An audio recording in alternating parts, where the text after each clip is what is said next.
अस्सलामुअलैकुम स्टूडेंट्स, उम्मीद करता हूँ कि आप सब खैरियत से होंगे।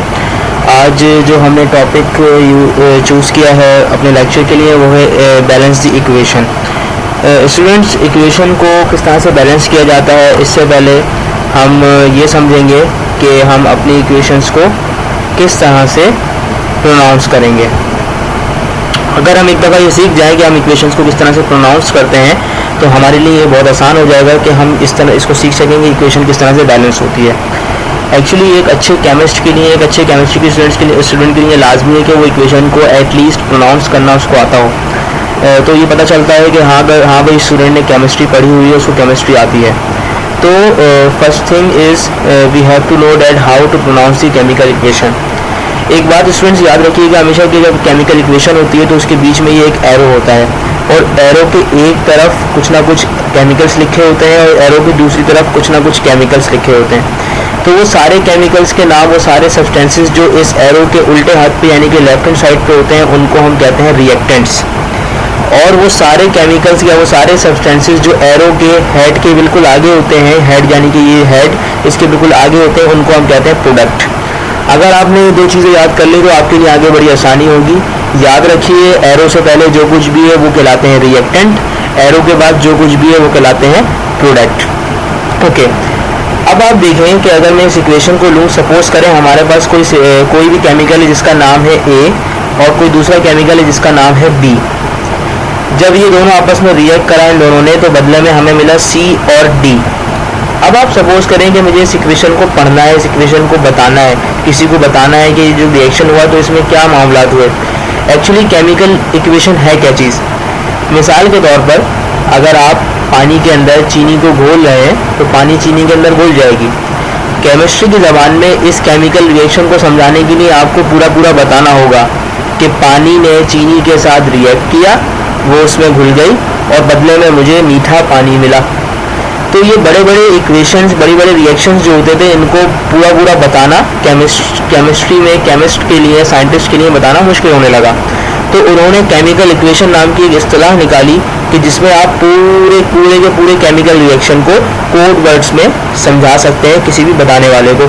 अगर आप किताब में लिखें या किसी बोर्ड पे लिखें तो उसको समझ में आ जाए कि आखिर रिएक्शन में हो क्या रहा है। उसके लिए हमने केमिकल इक्वेशंस बनाई हैं।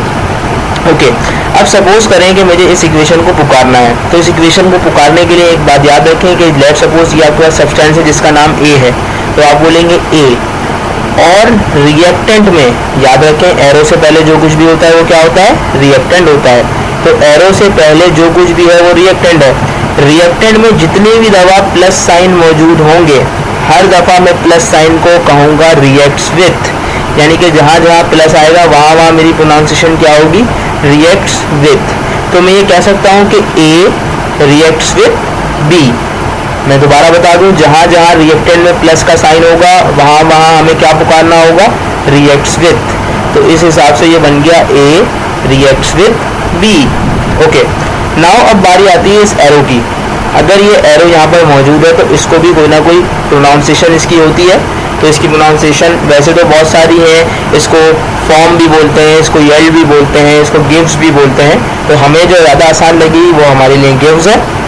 तो इसमें कोई मुज़ाहिका नहीं है कि आप इसको गिव्स पुकारें। तो ये किस तरह से हो गया जनाब, ए रिएक्ट्स विथ बी। अगर यहाँ कुछ और भी होता प्लस के साथ तो मैं दोबारा रिएक्ट्स विथ बोलता और फिर आगे बोलता, लेकिन यहाँ कुछ नहीं है। तो A reacts with B gives. Arrow को हम क्या कहते हैं, गिव्स। अब आ जाइए प्रोडक्ट में। एरो के आगे जितना कुछ भी है वो क्या होता है, प्रोडक्ट होता है। तो हम प्रोडक्ट में आ गए। तो प्रोडक्ट में जो पहला केमिकल है उसका नाम लेंगे सी। अच्छा, रिएक्टेंट में जो प्लस साइन था उसको हम कहते थे रिएक्ट विथ। प्रोडक्ट में जो प्लस साइन होगा उसको हम पुकारेंगे and, A N D and. तो इस तरह से ये बन गया A reacts with B gives C and D. अगर आगे भी कुछ होता है तो दोबारा एंड बोलता और उसका नाम लेता, फिर एंड बोलता उसका नाम लेता। इसमें कोई मुज़ाहिदा नहीं है कि ये कितने भी एंड हो सकते हैं। फिलहाल आपने बस इतना याद रखना है कि रिएक्टेंट्स में जितने भी प्लस होंगे उनको हम कहेंगे रिएक्ट्स विथ, प्रोडक्ट में जितने भी प्लस होंगे उनको हम कहेंगे एंड, और इस एरो को हम कहेंगे gives. Okay, let's jump to the next slide. And next slide is कि अगर आपको इक्वेशन बैलेंस करनी है, अच्छा उसी को प्रोनाउंस करने के लिए मैंने एक रियल एग्जांपल निकाली है। मिसाल के तौर पे ये कैल्शियम कार्बोनेट लिखा हुआ है। अच्छा स्टूडेंट्स, एक बात आपको बतानी है कि कुछ सफिक्सेस होते हैं हमारे पास जिनको देखकर हम पहचान जाते हैं कि कंपाउंड्स को नाम क्या देना है। तो एक बात हमेशा याद रखिएगा कि जिस भी कंपाउंड के एंड में CO3 लगा होगा, समझ जाए वो आपका कार्बोनेट बनेगा, क्योंकि ये CO3 क्या है, कार्बोनेट का एक सफिक्स है। इसी तरह से NO3 जहाँ लगा होगा वहाँ पर नाइट्रेट बनेगा। इस तरह से SO4 जहाँ लगा होगा वहाँ पर सल्फेट बनेगा। ये CO3 जहाँ लगा होता है वहाँ कार्बोनेट बनता है। इसका मतलब ये है कि अगर ये कैल्शियम के साथ लगा हुआ है तो इसको मैं बोलूँगा कैल्शियम कार्बोनेट। अगर यहाँ पर कैल्शियम की जगह सोडियम होता, तो मैं इसको बोलता सोडियम कार्बोनेट। अगर पोटाशियम होता तो मैं कहता पोटाशियम कार्बोनेट, लेकिन फिलहाल यहाँ पर Ca है तो इसका मतलब ये है कैल्शियम कार्बोनेट।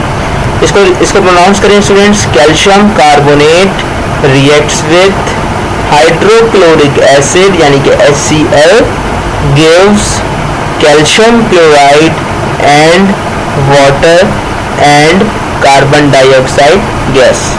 तो उम्मीद करता हूँ स्टूडेंट्स आपको ये बात समझ में आ गई होगी कि अगर यहाँ पर मजीद एंड लगे होते तो मैं और एंड बोलता, यहाँ पे मजीद रिएक्ट्स विद लगे होते तो मैं और रिएक्ट्स विद बोलता। एक बात अपने दिमाग में बिठा के रखिएगा कि एरो से पहले जो रिएक्टेंट होते हैं उनके साथ अगर प्लस लगा होगा तो उसको रिएक्टेंट्स पढ़ेंगे, एरो के बाद जो प्रोडक्ट होते हैं उसके साथ अगर प्लस साइन लगा होगा तो उसको हम एंड पढ़ेंगे। उम्मीद है बात समझ में आ गई होगी। नेक्स्ट स्लाइड की जाने बढ़ते हैं और इक्वेशन बैलेंस करना बाकायदगी के साथ सीखते हैं। ओके स्टूडेंट्स, सपोज करें हमारे पास एक इक्वेशन है कुछ इस तरह से, मिनट के इसको डिलीट कर देते हैं। हमारे पास एक इक्वेशन है, calcium carbonate reacts with hydrochloric acid gives calcium chloride and hydrogen water and carbon dioxide. और आपसे कहा जा रहा है कि इस इक्वेशन को चेक करें क्या ये इक्वेशन बैलेंस है। अगर बैलेंस है तो ठीक है, और अगर बैलेंस नहीं है तो इसको आप बैलेंस करें। तो पहली बात तो याद रखें कि इक्वेशन को बैलेंस क्यों करना पड़ता है। Law of conservation of mass ये कहता है हमें, जो लवाइजर ने दिया था और आपको याद भी होगा, law of conservation of mass हमें ये कहता है कि जनाब जब भी कोई इक्वेशन रिएक्शन होता है तो रिएक्शन से पहले जो भी मास होता है वही मास आपको रिएक्शन के बाद मिलता है। और इसका सिंपल सा स्टेटमेंट क्या है, mass neither be created new nor be destroyed during any chemical reaction. किसी भी केमिकल रिएक्शन के दौरान ना तो मास खुद से बन जाता है, कोई एक्स्ट्रा मास कहीं से नहीं आता, और ना ही मास खुद से ख़त्म हो जाता है। जितना मास रिएक्शन से पहले होता है उतना मास रिएक्शन के बाद होता है। दोनों तरफ मास कब बराबर रहेगा, तब बराबर रहेगा कि जो जितनी चीज़ें यहाँ पर मौजूद थी उतनी चीज़ें ही यहाँ पर भी मौजूद हो, तो दोनों तरफ मास बराबर रहेगा। इसलिए हमारे पास हम कोशिश ये करते हैं, बल्कि हमें करना ही ये है कि अगर कैल्शियम यहाँ पर एक है तो यहाँ पर भी एक होना चाहिए, अगर कार्बन यहाँ पर एक है तो यहाँ पर भी एक होना चाहिए, ऑक्सीजन अगर यहाँ पर 3 है तो यहाँ पर भी 3 होनी चाहिए। इसी तरह से हमें हर एक एलिमेंट को बराबर लाना होगा। अगर बराबर नहीं है तो हमें उसको बराबर करना होगा, अदरवाइज इक्वेशन बैलेंस नहीं होगी। एक बात याद रखिएगा कि बराबर करने के लिए हम कोफिशिएंट्स के नंबर बढ़ाते हैं। मिसाल के तौर पर यहाँ पर 2, 3, 4, 5, 6 कुछ भी लगा सकता हूँ, लेकिन इसके बीच में मैंने कोई नंबर नहीं लगाना। यानी कि प्लस साइन से पहले मुझे यहाँ नंबर लगा सकता हूँ, लेकिन बीच में कोई नंबर नहीं लगा सकता। प्लस के बाद ये एक नई केमिकल शुरू हो गया तो यहाँ पर भी मैं नंबर लगा सकता हूँ, लेकिन बीच में मैं नंबर नहीं लगा सकता। ओके, चलिए स्टूडेंट्स काउंट करते हैं कि इसमें ये जो कैल्शियम है, ये Ca जो है ये कितने मौजूद हैं। आपके सामने यहाँ पर सिर्फ एक Ca मौजूद है। हमें ये पहले रिएक्टेंट देखना है, ठीक है। ये रिएक्टेंट की लाइन चल रही है बिफोर, यानी कि इक्वेशन बैलेंस करने से पहले मेरे पास रिएक्टेंट में कैल्शियम कितना है, एक ही मौजूद है। कार्बन कितना है, सिर्फ C एक ही मौजूद है। ऑक्सीजन कितने हैं, ऑक्सीजन के साथ 3 सब्सक्रिप्ट में लगा हुआ है, इसका मतलब नंबर ऑफ एटम्स 3 है। यहाँ पर मैंने यहाँ लिख दिया oxygen is equal to 3। Okay, comes to the hydrogen. Hydrogen कितना है, एक ही है, मैंने यहाँ 1 लिख दिया। फिर देन क्लोराइड, यहाँ पे क्लोराइड कितना है, एक ही है, मैंने यहाँ पर 1 लिख दिया। ओके, अगर मैं बात करूँ प्रोडक्ट की, तो प्रोडक्ट में कैल्शियम मेरे पास एक ही है, मैंने यहाँ 1 लिखा। कार्बन मेरे पास एक ही है, ये रहा कार्बन। कोशिश ये करें कि जो सीक्वेंस आपने यहाँ रखी है वही सीक्वेंस यहाँ रखें ताकि आमने सामने कंपेयर करने में आसानी हो। कार्बन एक है तो यहाँ पर भी मैंने 1 रख दिया। ऑक्सीजन मेरे पास 3 मौजूद है। 3 कैसे मौजूद हैं देखें स्टूडेंट्स, 2 ये रहे, 1 ये रहा। इन दोनों को आप प्लस करवा लें तो आपके पास कितने हो गए, 3। मैंने यहाँ 3 लिख दिए। हाइड्रोजन मेरे पास 2 है, H के साथ 2 लगा हुआ है ऑलरेडी, तो हाइड्रोजन मेरे पास 2 हो गए। जबकि क्लोराइड मेरे पास कितने हैं, क्लोराइड भी मेरे पास 2 है।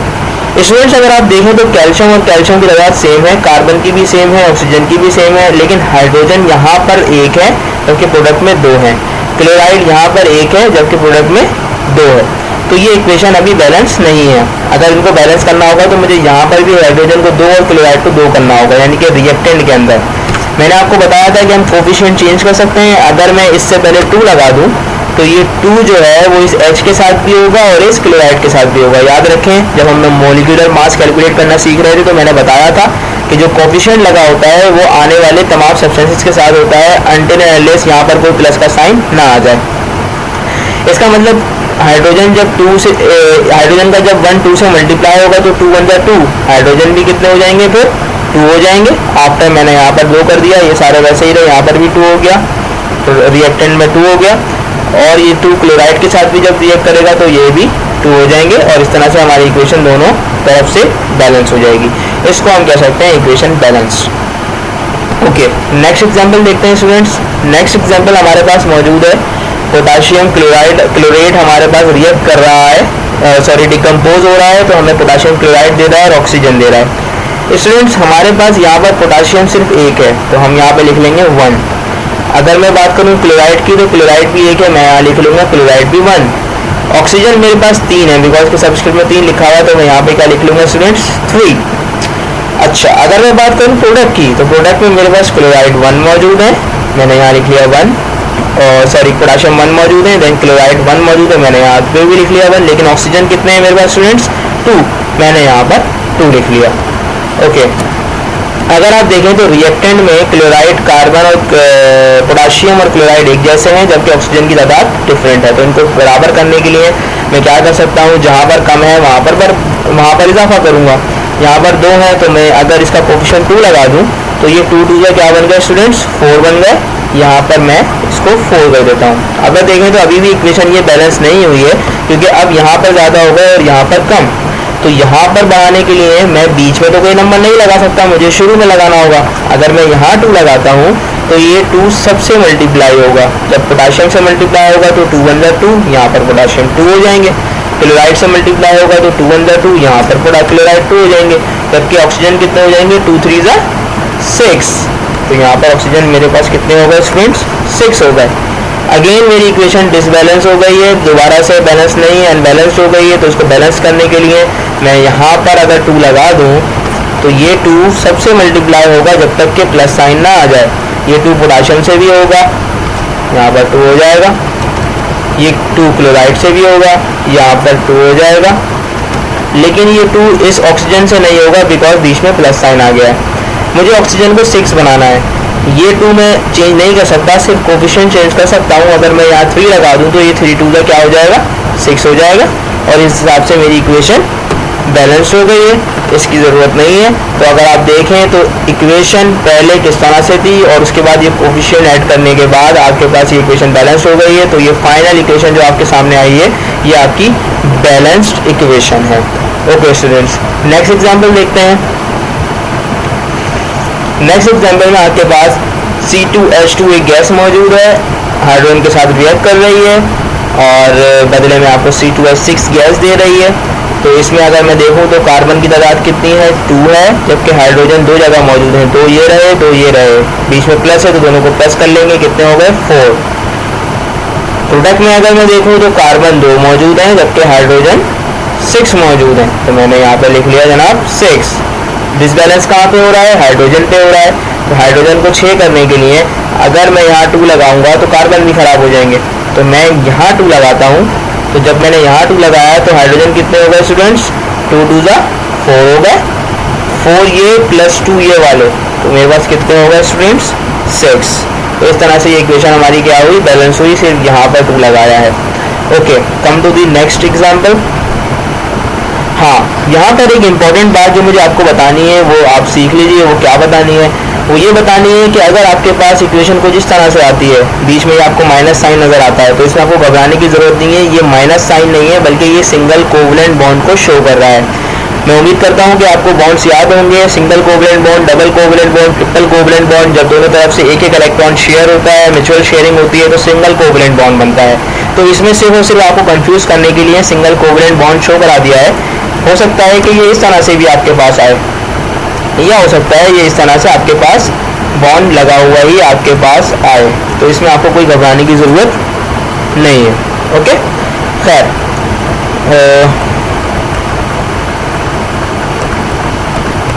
आ गया बॉन्ड। ओके स्टूडेंट्स, अगर मैं देखूं तो रिएक्टेंट में मेरे पास कार्बन मौजूद है। कार्बन कितने हैं? कार्बन के साथ 2 लगा हुआ है, यहाँ पर 2 आ गया।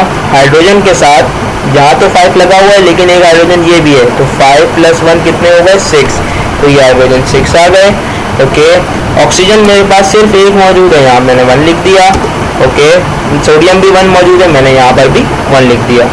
अगर मैं प्रोडक्ट की बात करूँ तो प्रोडक्ट में मेरे पास कार्बन 2 मौजूद हैं, हाइड्रोजन 5 ये रहे और 2 ये रहे, 7 हाइड्रोजन मौजूद हैं। ओके सॉरी, यस, ऑक्सीजन एक ही मौजूद है और सोडियम भी एक ही मौजूद है। गड़बड़ कहाँ आ रही है स्टूडेंट्स? हाइड्रोजन के अंदर, और हाइड्रोजन यहाँ पर कम हो रही है। अगर मैं इस यहाँ पर 2 लगा दूँ, याद रखें बीच कोवलेंट बॉन्ड में भी आप 2 या 3 नहीं लगा सकते, शुरू में ही लगाना होगा। अगर मैं यहाँ 2 लगा देता हूँ तो 2 लगाने पर मेरे पास ये 2 पूरा का पूरा सबसे मल्टीप्लाई होगा सिवाय सोडियम के, क्योंकि बीच में ये प्लस साइन आ गया। तो जब 2 इससे मल्टीप्लाई होगा तो 2 2 ज़ा 4, कार्बन 4 हो जाएंगे, जबकि हाइड्रोजन मेरे पास कितने हो जाएंगे? 2 5 ज़ा 10, 2 1 ज़ा 2, 2 ये और 10 ये, कितने हो जाएंगे? 12। ओके, जबकि ऑक्सीजन मेरे पास 2 हो जाएंगे और सोडियम मेरे पास 1 रहेगा, बिकॉज 2 से ऑक्सीजन जब मल्टीप्लाई हुआ तो 2 हो गया, लेकिन सोडियम से 2 मल्टीप्लाई नहीं होगा बिकॉज बीच में प्लस साइन आ गया। ओके, अभी हाइड्रोजन को सही करने के चक्कर में हमारे पास ये पूरा का पूरा बिगड़ गया है। तो कार्बन को भी 4 बनाने के लिए मुझे मजबूरन यहाँ पर 2 लगाना होगा। जब मैं यहाँ 2 लगाऊंगा तो 2 2 ज़ा ये 4 हो गया हमारे पास। हाइड्रोजन मेरे पास हो गए 2 5 ज़ा 10 और ये 2 प्लस, तो 10 और 2 कितने हो गए? 12 हो गए। Very good. ऑक्सीजन मेरे पास 2 1 ज़ा 2, 2 ऑक्सीजन हो गए, जबकि सोडियम भी इस 2 के साथ मल्टीप्लाई होगा बिकॉज बीच में प्लस साइन अभी आया नहीं है, तो 2 1 ज़ा 2, सोडियम भी मेरे पास 2 हो गए। सब कुछ बैलेंस हो गया सिवाय सोडियम के, बिकॉज यहाँ सोडियम 1 है, यहाँ पर 2 है, तो उसको बराबर लाने के लिए मैं यहाँ पर अगर 2 लगा दूँ तो ये 2 से भी सोडियम से मल्टीप्लाई होगा और ये 2 हो जाएगा। याद रखें स्टूडेंट्स, हम सिर्फ कोफिशिएंट चेंज कर सकते हैं, कोफिशिएंट जो यहाँ लिखा होता है, हम सब स्क्रिप्ट में मौजूद नंबर चेंज नहीं कर सकते। इस 5 को, इस 2 को, इस 2 को, इस 5 को, इस 2 को चेंज नहीं कर सकता, वरना वो केमिकल ही चेंज हो जाएगा। ओके स्टूडेंट्स, अपनी आखिरी और सबसे इम्पोर्टेंट एग्जाम्पल की तरफ बढ़ते हैं, और ये सब बुक में भी मौजूद है, आपको मैंने कॉपी में भी सॉल्व करवाई थी। ये सिर्फ और सिर्फ करवाने का मकसद ये है कि आपको रिवाइज हो जाए और किसी भी वक्त पेपर से एक दिन पहले भी आप निकाल कर जब बैठे तो सारे लेक्चर्स आपके सामने हो, आपको किसी चीज़ की कोई प्रॉब्लम ना हो। फिर भी अगर आपको किसी इक्वेशन की एक बैलेंस करने में कोई भी प्रॉब्लम हो रही हो, कोई भी मुश्किलात आ रही हो, या कोई भी बात आपको समझ में ना आई हो, तो आप बिला झिझक मुझसे पूछ सकते हैं कमेंट कर।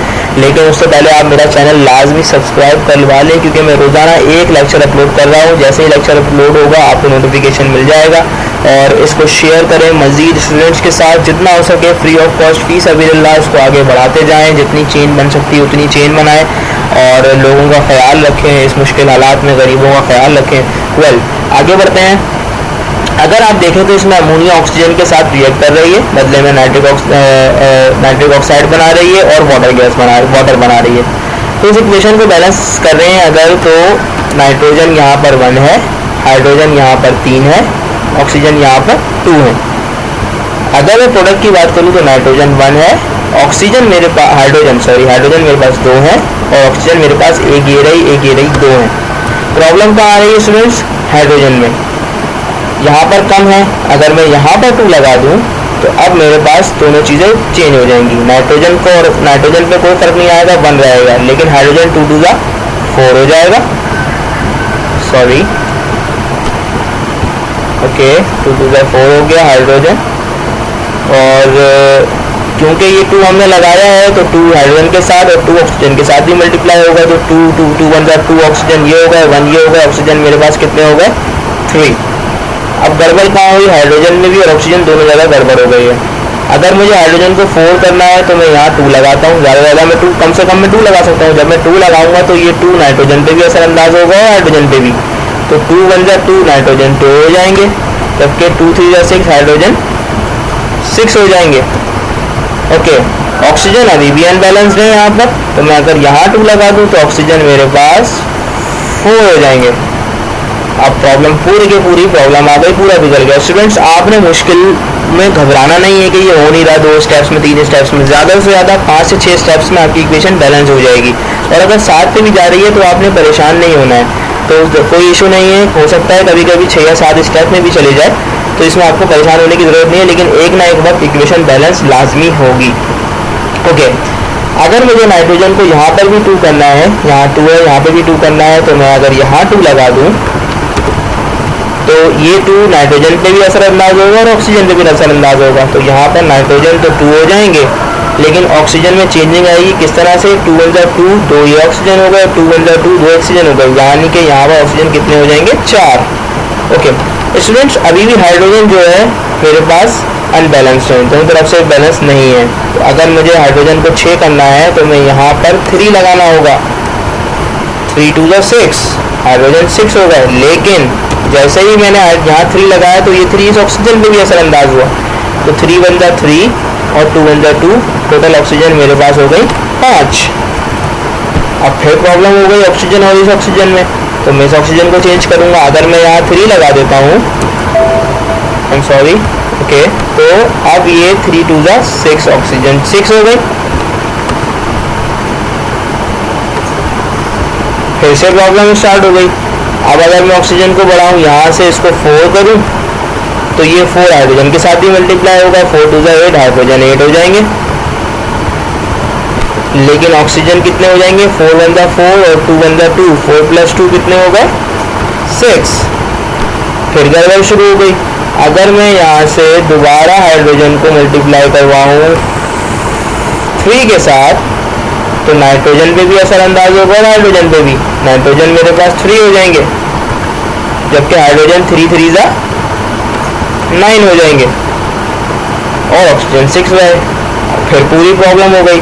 तो इधर नाइट्रोजन को बराबर करने के लिए मैं 3 करूँगा, तो नाइट्रोजन तो 3 हो जाएंगे, लेकिन ऑक्सीजन 3 1 जा 3 और 4 1 जा 4, 4 + 3 ऑक्सीजन मेरे पास 7 हो जाएंगे। फिर गड़बड़ होना शुरू हो गई। अब दोबारा बैलेंस करने के लिए हाइड्रोजन यहाँ पर कम हो रहा है, तो मैं अगर इसको 5 कर देता हूँ तो हाइड्रोजन मेरे पास हो गए 5 2 जा 10, जबकि यहाँ पर कितने हैं 9। लेकिन ये 5 सिर्फ हाइड्रोजन पे अंदाज नहीं हुआ, बल्कि ऑक्सीजन पे भी हो रहा है। तो 3 ऑक्सीजन ये आ गया आपके पास, 3 1 जा 3 और 5 1 जा 5, 5 + 3 8 ऑक्सीजन हो गए आपके पास। अभी भी कुछ प्रॉब्लम है, उस प्रॉब्लम को सॉल्व करने के लिए आपको यहाँ पर करना होगा 4। जैसे ही आप इसको 4 करेंगे तो ये 4 नाइट्रोजन पे भी असरअंदाज होगा और हाइड्रोजन पर भी, तो 4 1 जा नाइट्रोजन तो हो गया 4, लेकिन हाइड्रोजन कितना हो गया, 4 3 जा 12, जबकि ऑक्सीजन उतना ही रहा। ओके, अगर मुझे इस ऑक्सीजन को 8 करना है तो मैं अगर यहाँ 4 लगा दूँ तो ये 4 2 जा 8 हो गए। प्रॉब्लम कहाँ आ रही है जनाब, प्रॉब्लम आ रही है आपके पास नाइट्रोजन में, कि यहाँ 4 है यहाँ 3 है। तो अगर मैं यहाँ पे 4 लगा दूँ तो अब मेरे पास नाइट्रोजन कितने हो गए, 4 हो गए, जबकि ये 4 इस ऑक्सीजन में कैसा अंदाज हुआ, 4 1 जा 4 और 5 1 जा 5, 5 + 4 ऑक्सीजन मेरे पास होगा 9। ओके स्टूडेंट्स, प्रॉब्लम ये हो रही है कि यहाँ हाइड्रोजन 12 है, यहाँ 10, तो अगर मैं यहाँ पर 6 कर दूँ तो ये हो जाएंगे 6 2 जा 12, हाइड्रोजन बराबर हो गए। लेकिन जैसे ही आपने इसको 6 करा तो ये ऑक्सीजन पे भी असरअंदाज हुआ, 6 1 जा 6, 4 1 जा 4, 6 ऑक्सीजन इधर 4 ऑक्सीजन इधर, दोनों को प्लस कराया तो कितने हो गए 10। अब अगर आप देखें तो नाइट्रोजन भी बैलेंस्ड है, हाइड्रोजन भी बैलेंस है, लेकिन ऑक्सीजन बैलेंस नहीं है। ऑक्सीजन को बैलेंस करने के लिए अगर मैं यहाँ पर 5 लगा देता हूँ तो 5 2 जा ये 10 हो जाएगा, और इसी के साथ 5वें या 6ठे स्टेप में जाके मेरी ये इक्वेशन बैलेंस्ड हो गई है अल्हम्दुलिल्लाह। और मैंने आपको पहले भी बताया कि इसमें आपको घबराने की ज़रूरत नहीं है, क्योंकि कभी कभार 3 से 4 से 5 स्टेप में इक्वेशन बैलेंस होती है। तो आपने बिल्कुल दिमाग लगाकर बहुत अच्छे तरीके से कंसंट्रेशन के साथ इसको बैलेंस करना है और अच्छे तरीके से पेपर देना है। बैलेंस इक्वेशन करना जिसको आ गई उसको 4 नंबर प्रॉफिट के मिलते हैं, क्योंकि ये बहुत कम का टाइम कंजम्पशन इसमें लगता है और बहुत आसानी के साथ बगैर नंबर कटे आपको उसके नंबर मिलते हैं। और एग्जामिनर पे भी अच्छा एक्सप्रेशन जाता है, क्योंकि एक अच्छा होनहार स्टूडेंट जो होता है वो लाजमी एनालिटिकल प्रॉब्लम जो है इनको क्वान्टिटेटिव प्रॉब्लम्स को सॉल्व करता है। और वैसे भी अब आपके पेपर में न्यूमेरिकल का सेक्शन अलग बनाया गया है और क्वेश्चंस का अलग सेक्शन बनाया गया है। स्टूडेंट्स, हो सकता है कि जब आप मेरी वीडियो देख रहे हो तो उस वक्त तक मैंने अपना दूसरा लेक्चर अपलोड करवा दिया हो, लेकिन हो सकता है कि आप जब देख रहे हो तो ना करवाया हो, लेकिन 2 से 3 दिन में इस लेक्चर के बाद मैं अपना नेक्स्ट लेक्चर अपलोड करूँगा। उसके अंदर हम ये सीखेंगे कि किस तरह से इक्वेशंस को हमने ये बताना होता है कि कोई रिएक्शन हो रहा है तो वो डिकम्पोजिशन है, एडिशन है, सिंगल डिस्प्लेसमेंट है, डबल डिस्प्लेसमेंट है या फिर कंबस्शन है। क्योंकि 9th क्लास के 9th स्टैंडर्ड में सिर्फ और सिर्फ 5 रिएक्शंस पढ़ाए गए हैं, 5 टाइप्स ऑफ रिएक्शन पढ़ाए गए हैं, तो वो मैं आपको सिखाऊंगा।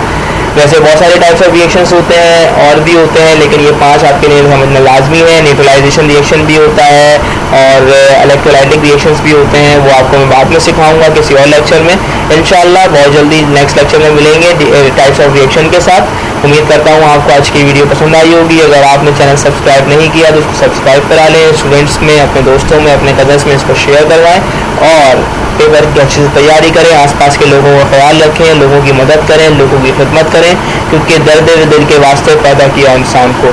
अपना बहुत ख्याल रखिएगा। अल्लाह हाफ़िज़।